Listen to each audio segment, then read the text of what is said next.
आज हम लोग हमारी 9वीं कक्षा आमोद संपूर्ण संस्कृत इसके जो चैप्टर है चैप्टर नंबर 3 धन्योतौ दात्र याचकयो इसके प्रश्न उत्तर करेंगे, क्योंकि हम 2 वीडियो में इसके ये पार्ट पढ़ चुके हैं। तो अब हम इसका प्रश्नोत्तर करते हैं। तो देखिए बच्चों, ये जो प्रश्नोत्तर है वो अगर आप देखें तो एक पहला प्रश्न हमारा है एक वाक्य में उत्तर रहता है, एक वाक्य में उत्तर लिखिए। तो हम इस प्रश्न में से पहले हम देखते हैं कि इस प्रश्न में प्रश्नवाचक शब्द कौन कौन से हैं। तो अ में प्रश्नवाचक शब्द है वर्तन्तु ऋषि कैसे थे, कीदृशः। दूसरे में हमारा है कौत्स, जो है अगर ई देखें तो ई में क्या है, कौत्स कस्य शिष्य आसीत, और कह स्वर्णवृष्टिम अकरोत्। ये हमारा इस प्रश्न, ये जो 3 है ये अ, ई और उ में प्रश्नवाचक शब्द हैं। अगर इसी को हम यहाँ पे देखें तो हम देख पाएंगे कि इसमें कौत्स कति विद्या अधीता और यज्ञस्य नाम किम, ये दोनों भी प्रश्नवाचक शब्द हैं। तो अब हम लोग बारी बारी से देखेंगे कि पहले प्रश्न का क्या उत्तर है। तो कीदृश वर्तन्तु ऋषि कैसे थे। अभी वर्तन्तु ऋषि कैसे थे ये हमको यहाँ पे लिखा हुआ है। देखो, कस्मिंश्चित् तपोवने वर्तन्तु नाम ऋषि आसीत्, किसी वन में वर्तन्तु नाम के ऋषि थे। और वो कैसे थे, सह he was expert in teaching, तो अध्यापने निपुणः और प्रकृत्यः दयालुच्च। ये उत्तर हो जाएगा हमारा कीदृश की जगह। ओके, इसको आपको रिप्लेस करना है कीदृश की जगह, और बाकी हम लोगों को जो एज इट इज़ प्रश्न का जो क्वेश्चन है वो एज इट इज़ लिखना, प्रश्न चिन्ह हटा देना है। आगे चलते हैं हम लोग दूसरे प्रश्न की तरफ। कौत्स कस्य शिष्य आसीत्, तो हमको पता है कि वो किसका शिष्य थे। तो कौत्सः वर्तन्तोः, ओके, वर्तन्तु नाम के ऋषि का शिष्य थे ना। तो हम लोग यहाँ पे देखेंगे कि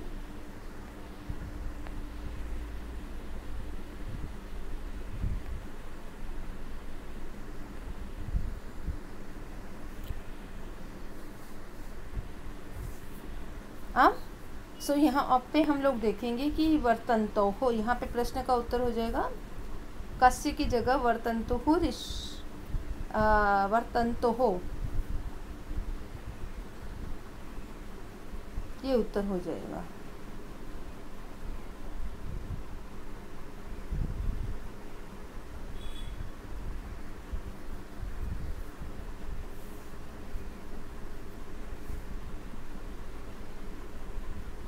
ओके, वर्तन्तोः ऐसा एक ये उत्तर हो जाएगा। और ये आप लिख सकते हो कि ऋषोः भी हो सकता है इसका आंसर, वर्तन्तोः ऋषोः शिष्य आसीत्। अधुना वयम् अग्रे गच्छामः, हम लोग आगे चलते हैं।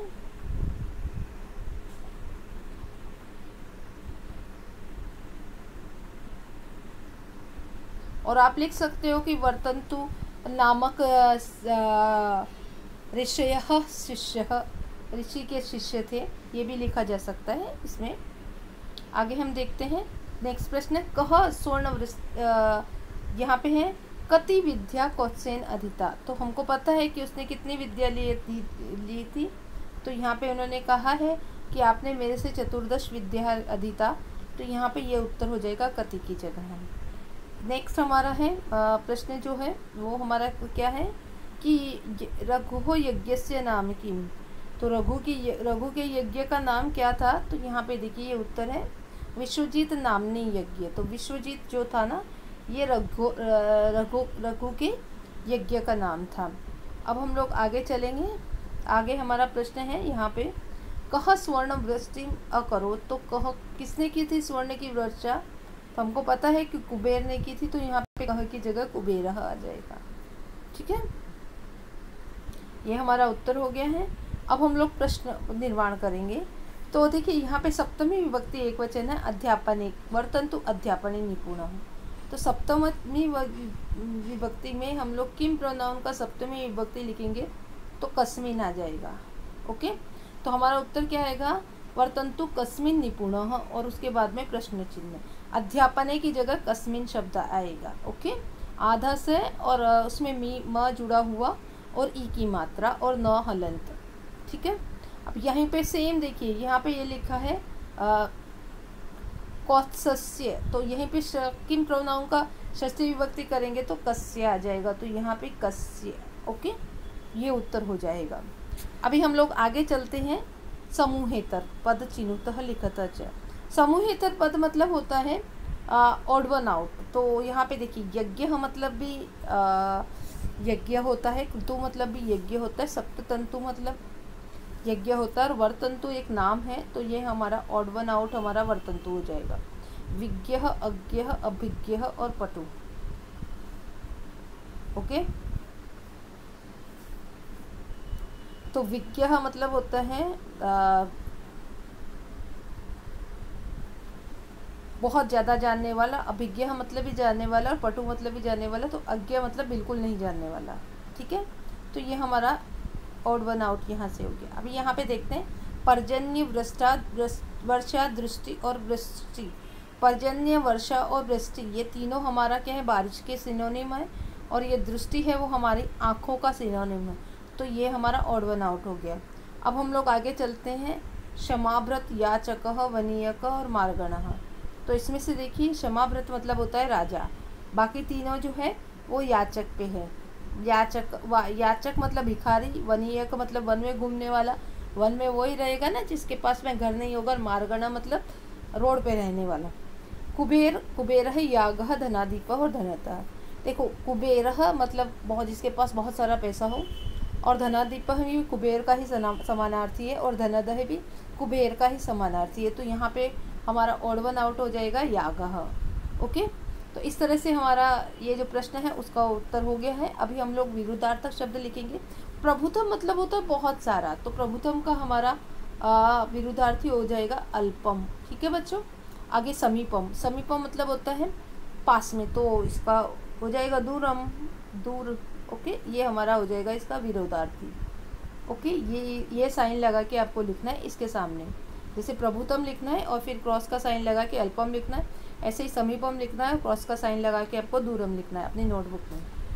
ठीक है, अब यहाँ पे अहम मुद्रा, दातुम एच्छम, जब हम किसी को कुछ देते हैं तो चतुर्थी विभक्ति लगती है, तो यहाँ पे देखो गुरवे है। ओके, देखो यहाँ पे भी आप देखोगे तो यहाँ पे गुरवे है, हम दातुम इच्छामि गुरवे, तो गुरवे ये शब्द आ जाएगा गुरुम की जगह। ठीक है, तो ये जो है ये इसकी जगह क्या आ जाएगा, गुरुवे, ये शब्द आ जाएगा।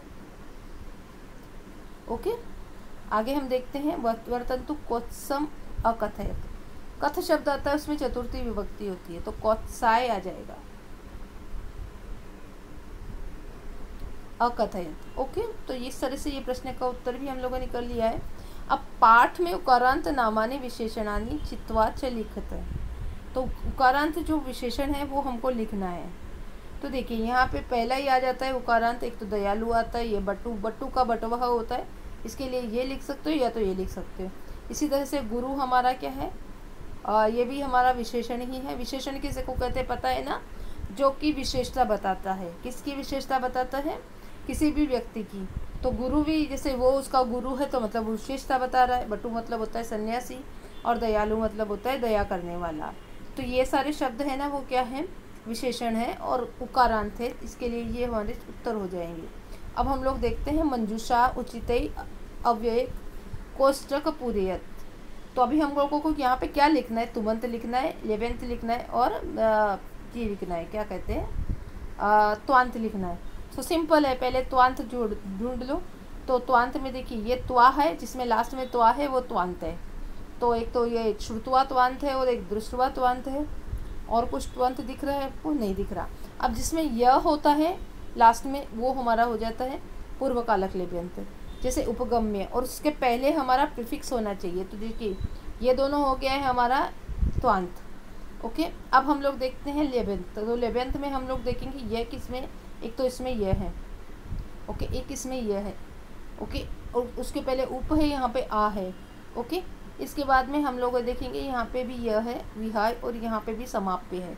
तो ये जो चारों शब्द हैं वो हमारा यहाँ पे आ जाएगा 11th में। और बाकी जो बच गए लास्ट में तुम किस में है, वो तुमंत आ जाएगा। तो जैसे देखिए यहाँ पे देखेंगे तो तुम इसमें है और एक परीक्षित तुम है, आदातु में भी तुम है, तो ये तीनों शब्द यहाँ पे आ जाएंगे। इस तरह से हम लोग इस मंजूषा को भी पूरा कर लेंगे। अब एक प्रश्न ये है कि कौन सा काम पहले हुआ था, यथा क्रमम वदतः। कौत्स रघु के प्रति गया था, कुबेर ने स्वर्ण की वर्षा की थी। कौत्स अध्ययन में कौत्स के अध्ययन से गुरु बहुत प्रसन्न थे और गुरु ने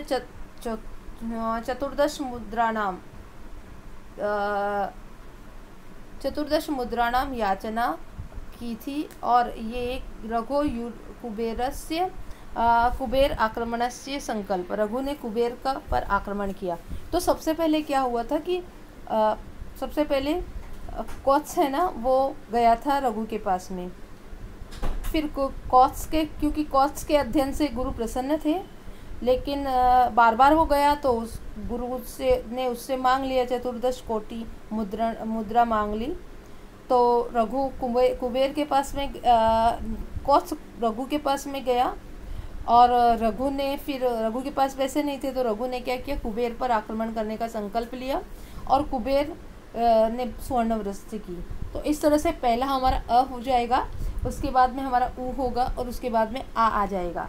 इसके बाद में हमारा ई होगा और उसके बाद में सबसे लास्ट में छोटा ई आएगा। इस तरह से ये हमको ट्रोनोलॉजिकल ऑर्डर में इसको लिखना है। तो आज का क्लास हम लोग इतना ही रखेंगे बच्चों। फिर मिलेंगे।